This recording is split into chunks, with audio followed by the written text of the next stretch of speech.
ויש דעות מעניין ככה, לא, ירושלים כולה קנו אותה בשביל לעשות עירוב, קנו אותה ירושלים, ועושים עירוב, אז צריכים להשאיר איזה בית אחד לא מעורב, להזכיר את העניין עירוב. אז היו חלק מחכמי ירושלים, היו אומרים, את מקום המקדש הוא שיעור, מה שכתוב בהלכה. בא הרב פרי אדמה אמר, בלעד לך אסור להיכנס שם, מה זה מעיר שיעור שם? אז לקחו בית קפה מיוחד של הערבים, היום לזה נקרא שיעור. לזה לא ייכנסו יהודים. בחלק הערבים. חלק הערבי, כן. בירושלים נהיית מעורבת בכל העתיקה. מעורבת, היו גם כנראה, מהמלך קנו את ירושלים כולה, כך כתוב, בשביל שיהיה מותר לערב, שלא יהיו מחללי שבת או גויים יכולים להפקיע את העירוב. וקניין זה נשאר עד היום הזה? קניין זה נשאר עד לפני שנתיים. לפני שנתיים אני והרב התעוררנו בדבר הזה. אמרנו רבותיי, נכון היה הקניין, ופתחתי את הספרים וראינו שהקניין נגמר לפני 20 שנה. לא, לפני 40 שנה נגמר הקניין. שם כתוב, מביא בארץ החיים, שהקניין יכול להימשך לפי מלכות, לפי חוק של המלכות, הוא נמשך.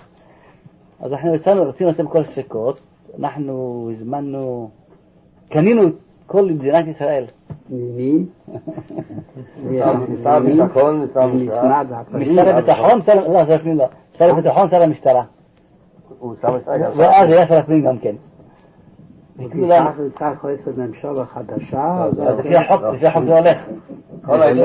העיבוד ממשיך. אבל זה קיים. זה קיים, כך כותב את פרי אדמה. בשבת פרוטה, בשבת... קנינו זה יותר פרוטה קנינו. זה כסף. יותר. הוא היה מבסוט, היה פוליסמן. אבל בכל אופן יש מעט עירוב בכל ירושלים. בעיר העתיקה יש עירוב שלם. בכל ירושלים יש עירוב. יש סומכים עליו, יש לא סומכים עליו. יש כמה עירובים בתוך ירושלים. בתל אביב יש עירוב, יש סומכים. בכלל יש מחלוקת בין עירוב. אם כן לסמוך או לא לסמוך. אם צריך 60 רבו או לא 60 רבו, דרייתא דרבנן. אבל מקום שעושים עירוב, יש מי סומך על זה. אבל בירושלים יש עירוב. ובפרט בירושלים העתיקה. אין צורך בעירוב, מכיוון שיש חומה שלמה. יש חומה שלמה, רק במקום אחד פתוח בשער יפו, שם יש עירוב. אבל ככה, כל החומה, המקום, הכל סגור. ויש כמה שערים שמגיעים עד למעלה, השערים מגיעים עד תקרה מסוימת, התקרה עוד סוגרת את זה. אז ממילא הכל מכוסה, הכל סגורה ירושלים העתיקה. רק בשער יפו, כשבא וילהם קיסר, שפרצו את החומה, שם יש עירוב מיוחד. אין בעיה בירושלים, העתיקה אין בעיה. יש לנו הרבה מעברים עלינים על העירובים. אבל בפשטוס על פי השאר זו מצווה, וצריך לברך על זה בשם וכו'. ומה שראים בפשטוס על זה נזהרים כמה וכמה מעניינים של חמורים. חוק זאת מצווה היה ככה. עכשיו כן אומר מצווה, רק בניו יורק פה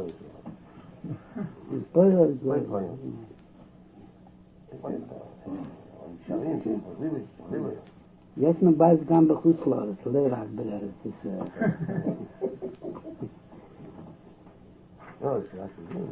כאן אפשר במיוחד בשבת ששמריבו, יש שם נהרות, קשרים. זה לדידחו. זה לדידחו אני אומר. לדידן לא צריכים 60 ריבו, מספיק שיהיה תז אמה. אנחנו פוסקים כמו הפוסקים שתז אמה זה נקרא של רבים. לא צריך 60 ריבו. אין צריך 60 ריבו. הפוסקים האחרים אומרים צריכים 60 ריבו וזה. אנחנו פוסקים רק ככה מהרמב"ם, ככה משולחן ערוך. רבינו הזוקן פסק שצריך 60 ריבו. כמו רמה. שני דברים, גם תז אמה גם 60 ריבו. אנחנו פוסקים רק תז אמה. אלא מה שיש סתירה בדברי מרן. במקום אחד כתב מרן, משולחן ערוך כתב, ובזמן הזה אין לנו שוט הרבים דאורייתא, כך כותב מרן. מקום שני מביא ספקות, כתוב באחרונים, בהסתרת דברי מרן, ולשולחן ערוך, ריבו וגם את הזמה. ככה מביא הרב, מה? ערבים? מי? ערבים. ערבים מחמיר, כן. כל 5 צדדים החמירו בדבר הזה, כי פסקו כמו הרמב"ם והשולחן ערוך את הזמה.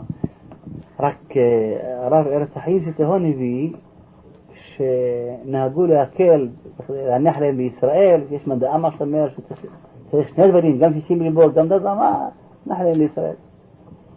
אבל מעיקר הדין, ונפקא מינה כזאת, אם נאמר שזה דאורייתא, אז העירוב לכאורה זה לא יעזור. כי העירוב פרוץ יותר מהעומד.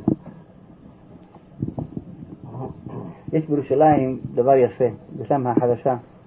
הרחובות של ירושלים הם לא ישרים. הם לא ישרים, הם מעוקמים, מעוגלים, ככה בונים אותם. אז הם מפולש. לא מפולש, זה בדיוק. מהשמיים גרמו לכך שלא יהיה מפולש, לא יהיה דאורייתא. והמהנדסים כל פעם רוצים ליישר ולא מצליחים, תמיד נשאר לא מפולש. זה טבע גדולה. מה שתהיה טובה גדולה, טובה גדולה, לא מפולש. זה מעניין שכתוב בשערי ירושלים מפולשים, היום רואים את זה. שער שכם מפולש כנגד שער האשפות, שער יפו מפולש כנגד שער האריות, או שער בבסיסה, ממש מפולש באופן ישיר. למש, יש באמצע הרחובות, עכשיו בנו אותם וזה מסתבך. אבל כפי שהבנתי ממר, זה... אין צורך, סגור. יש לכל חומות, חומה סגורה. והם סגורות. סגורות,